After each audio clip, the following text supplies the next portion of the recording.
교회에서 마음을 닫은 분들 중에 이런 경우들이 종종 있습니다. 친척들과 형제 자매들 중에 교회는 열심히 다니는데 이 가정의 중요한 결정을 할 때 욕심을 많이 부리는 것을 봤기 때문에 교회의 문을 닫는 사람들이 있어요. 야, 예수 믿는 사람들이 더하다 이런 생각이 드니까 아무리 성경 말씀이 좋다고 하고 예수님이 좋다고 해도 교회의 마음이 열리지가 않는 것입니다.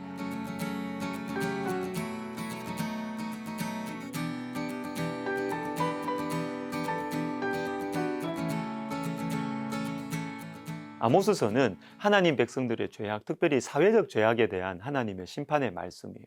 오늘 본문에도 나타나는데 9절에 학대, 10절에 포악과 겁탈이라는 말씀이 나옵니다.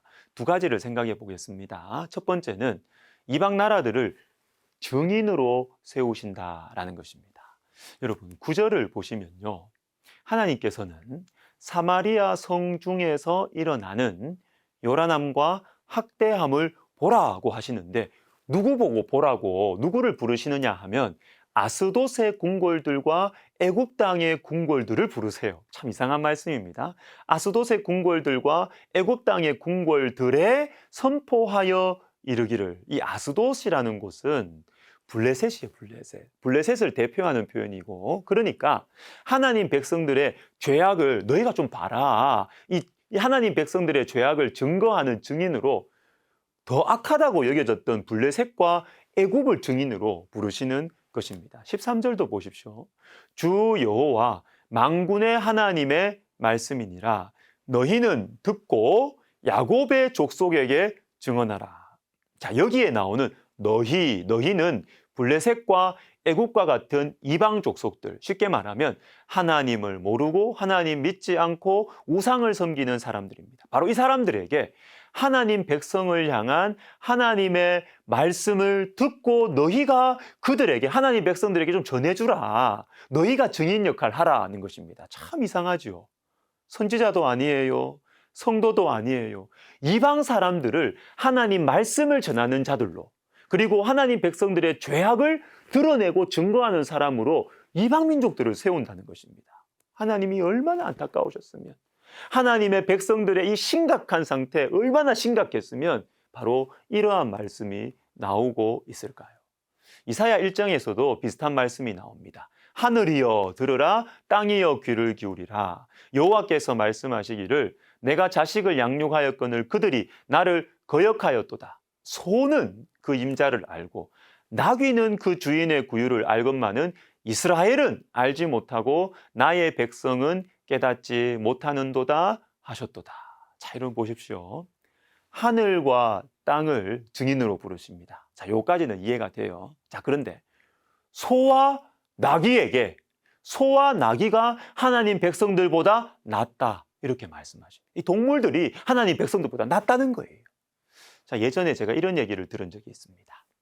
어떤 사람들이 식당에서 막 소리를 지르면서 어떤 사람이 싸우고 있었대요. 그때 옆에 있던 사람이 그 싸움을 말리면서 이렇게 말했대요. 여기가 교회야? 소리 내며 싸우게. 참, 이 가슴 아픈 이야기죠. 이게 설교가 아니라, 성경이 아니라 신앙이 없는 사람들을 통해서 우리의 죄악을 드러내시는 하나님의 안타까운 마음이 바로 오늘 본문이에요. 다른 사람들 이전에 여러분 우리의 삶을 한번 돌아보아야 하겠습니다. 여러분 한 가지 더 보겠습니다.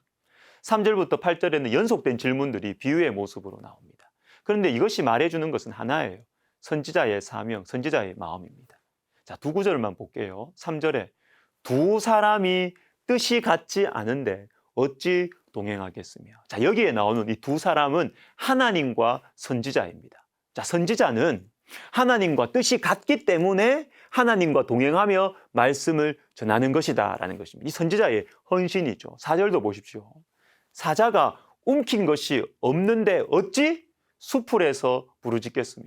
젊은 사자가 잡은 것이 없는데 어찌 굴에서 소리를 내겠느냐. 자, 뭡니까?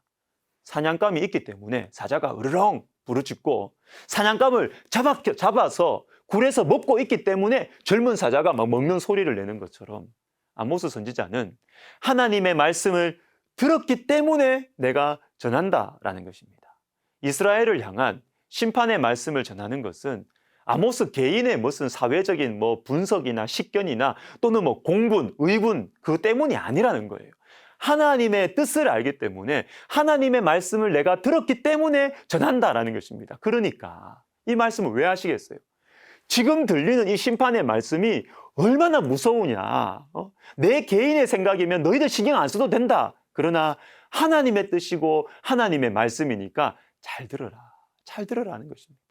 자, 그런데 여러분, 여기에서 우리는 신랄 같은 그러나 너무나 분명한 소망의 빛을 발견합니다. 7절을 보십시오. 주 여호와께서는 자기의 비밀을 그 종 선지자에게 보이지 아니하시고는 결코 행하심이 없느니라. 자, 무엇을 행하시는 걸까요? 심판입니다. 심판. 큰일 난 거죠. 큰일 난 거죠. 그러나 여러분, 하나님께서는 심판하시기 전에 먼저 선지자에게, 그 종 선지자에게 먼저 보여주시고 그 선지자를 통해서 심판의 말씀을 우리에게 먼저 말씀해 주신다라는 것입니다. 왜 그러실까요? 지금이라도 돌아오라는 거예요. 지금이라도. 심판 자체가 목적이라면 미리 알려주실 필요가 없습니다. 지금이라도 돌아오라고 미리 알려주시는 것입니다. 이것이 바로 선지자의 존재 이유인 것이죠. 여러분, 우리의 삶에는 부끄러운 것이 많잖아요. 말로 지은 죄, 행동으로 지은 죄, 불순종의 죄, 마음으로 지은 수많은 죄들. 우리는 심판을 받아도 할 말이 없습니다. 그러나 오늘도 주님의 말씀이 들리고 있지 않습니까? 너 자꾸 이렇게 살면 심판받는다. 너 계속 불순종하면 버림받는다. 주님 말씀이 들리지 않습니까? 여러분, 부담으로 느끼지 마시고요. 우리를 살리시려는 하나님의 사랑의 손길이라는 사실을 여러분 믿으시기를 바랍니다. 기도하겠습니다. 하나님 아버지, 주님의 말씀이 들려올 때 그것이 나에게 부담이고 나에게 짐이 아니라 하나님의 사랑의 손길, 나를 살리시려는 사랑의 손길임을 알고 주님 앞에 무릎 꿇고 주님 앞에 엎드리는 저희들 되게 하여 주옵소서.